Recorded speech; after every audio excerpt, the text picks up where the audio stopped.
Hey everyone, welcome to my channel. I wanted to speak today about a thing that happened a year ago. My father died February 21st of 2022. He turned 74 years. So that was his age. He died last year. As I said, this was my father. It was one of his later pictures. So I personally never seen him like this because I had to choose for my own safety and sanity to break contact with them years ago. But it's still your father, as I spoke a little about last year. I will try to think about it and try to link that video. I spoke a little about it, but I never spoke very much about it because I do have contact with my brother, so my brother knows this channel, probably. And I don't know if he watches, but I wanted to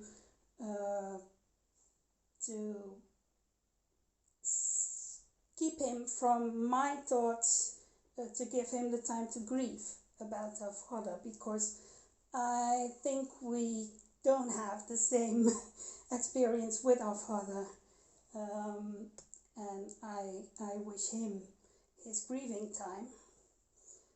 So I thought it's better to wait. That turned into a year, and now I think it's time to speak about my father and to reminisce on my channel. So this is the right time. So I didn't see my father for the last 11 years, I think, 11, 12. I think I broke contact beginning of 2011, but I'm not sure. I think it was 2011, and we're 2023 right now. So yeah, it's actually 12 years almost. I broke contact with all my family. My brother came back in the picture just a year or 4 ago now. So, but the rest of the family I haven't seen, I haven't spoken to. I only knew from my brother, from talking to my brother, that our father got Parkinson's disease. That was sort of in the cards, as at least one of his brothers had it, I'm sure of, and there may be others that had it or have it. Parkinson's is a very mean disease. It breaks you down piece by piece, so to say. And although my relationship to my father wasn't that good in the last years that I have been seeing him, it's still your father, and you do not wish such fate on them. You will never want to see a loved one or a former loved one go through that disease. It's absolutely devastating to see. During his life, he was a very active man. He was always busy. He was always building things, and if you weren't building things for his business, then he was building things for the house, or he was always busy. His disposition was very calm. He had a very calm disposition. He was mostly friendly. And to be clear, because I have said the word abused on this channel before, my father was not the one to do it. So to keep that clear, my father had never done that to me. He was very calm. He was even a very loving father. I remember him as a very loving father in my childhood years. He Because he also had some issues that I struggle with in life. So he had eczema. I always had severe eczema. His eyes didn't work as well. My eyes don't work as well. So I always had felt that he understood me better than my mother or my brother or my sister did. So to me, we had a very close bond, and I think people who had seen us back then would say we have a very close bond. That bond changed, I think, exactly the moment my mother left. I'm sorry. My mother and my father divorced when I was 9. I always thought it was when I was 11, but apparently I was 9. I forgot some years. And it came around like thunder to bright heavens. I think that's how you would call that. There was, to me at least, no sign before that would happen. My parents never fought in front of us. They were close together. They were never mean about each other at that time. So I couldn't grasp what was happening. So I let it all go over my head and just tried to cope with it as good as I could. So I never understood why they got divorced. Only just a few months ago, I learned from reading my own medical files. There was a report in it that said, that gave a reason why that would have happened. My mother had told a psychiatrist that she had to be interviewed for my interest.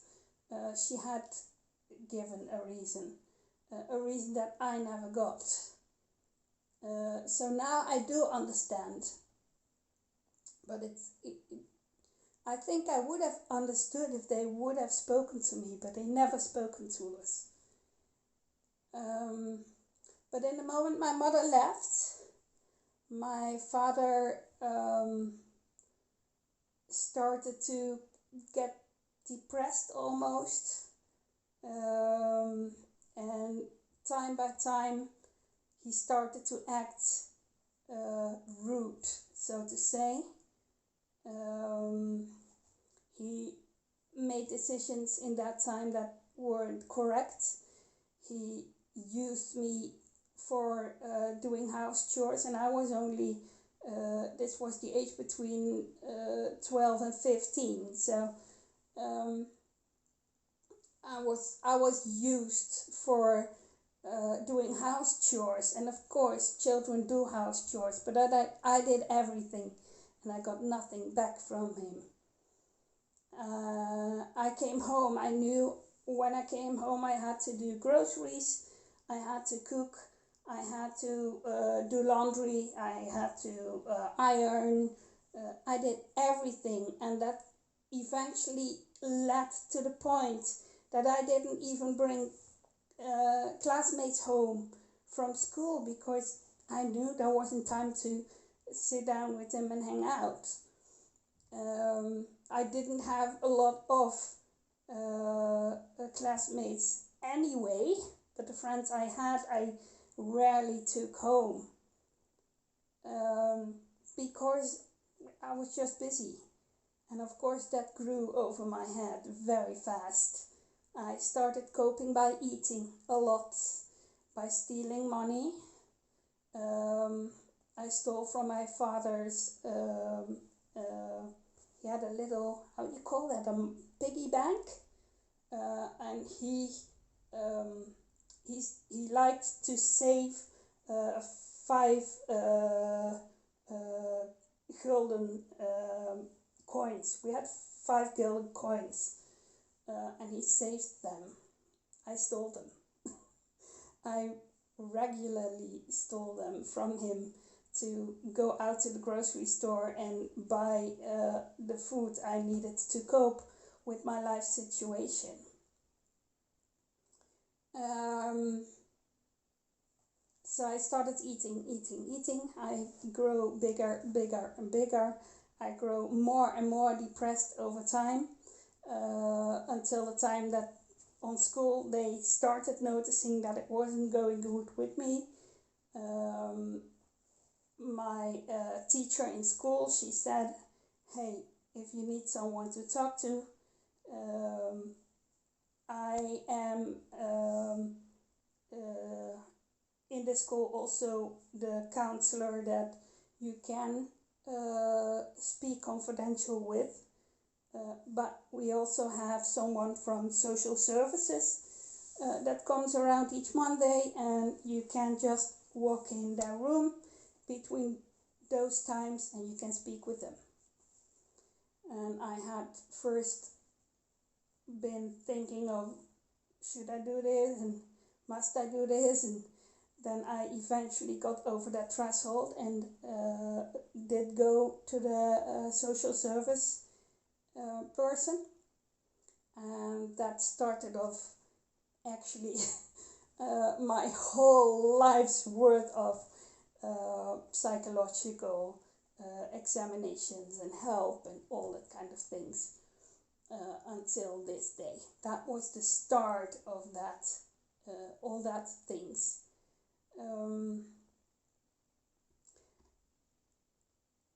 So that was the part that my father had done that completely broke my trust and my confidence with my father. I was very mad at him. I never showed it. Only after I met my husband, I had a few conversations with my father about things, but he would never admit that he did something wrong. And that was the thing that made me clear, this man is not good for me. He only disappoints me every time and time again. I try to speak with him about what happened and how we can clear things up, and he just didn't want to speak with me about things, and he acted like he didn't know what he had done wrong, and he did know what he had done wrong. And I think it was after my marriage. I married in 2004. Somewhere, I think it will be 2008, 2009 that I spoke with him the last time. I tried to speak with him the last time, and he still refuses. He still refused to acknowledge what had gone wrong. And that was the moment I thought, okay, I'm done with you, Dad. I will come to the Christmas party as long as you like it, but I will not worry one moment again about you. And I never ever looked back on it until he died. I really was sure of the decision I made, and I'm still sure of this decision I made. Of course, it is my father. I cried when I heard he died, but that deeper emotional connection I had broken off for long. That was gone for years and years already. So that's my relation with my father, and that's how I got to know he passed away. And I do keep the card around. I don't have many pictures of my father. I don't have a lot of pictures anyway, so I don't have a lot of pictures of my father's, because the pictures I have of my childhood were all made by my father. So my mother is on it multiple times, but not my father. I believe I only have 2 pictures in my whole picture book. And that was what I wanted to tell you today. I hope my ramblings are cohesive enough for you to understand it. And we'll see what I come up with next to tell you about. I just wanted to to show you the girls, because I set them out on a fun adventure. So I'm going to show you them, and then after that I wish you all a good weekend. I wish you all a good week if I don't come off this week, but I'll do my best to, and you'll see what I have next time. Bye bye. So you see, there are the girls. Adele is crawling on the ground, and she looks to the toy dog that Claire is walking. Claire is walking the toy dog, you see, she's looking at it also. And then there is Georgia with the baby clothing buckets, because she wanted to find nice clothing for her little sister. So little Georgia is doing that. And that it was for today. Bye guys.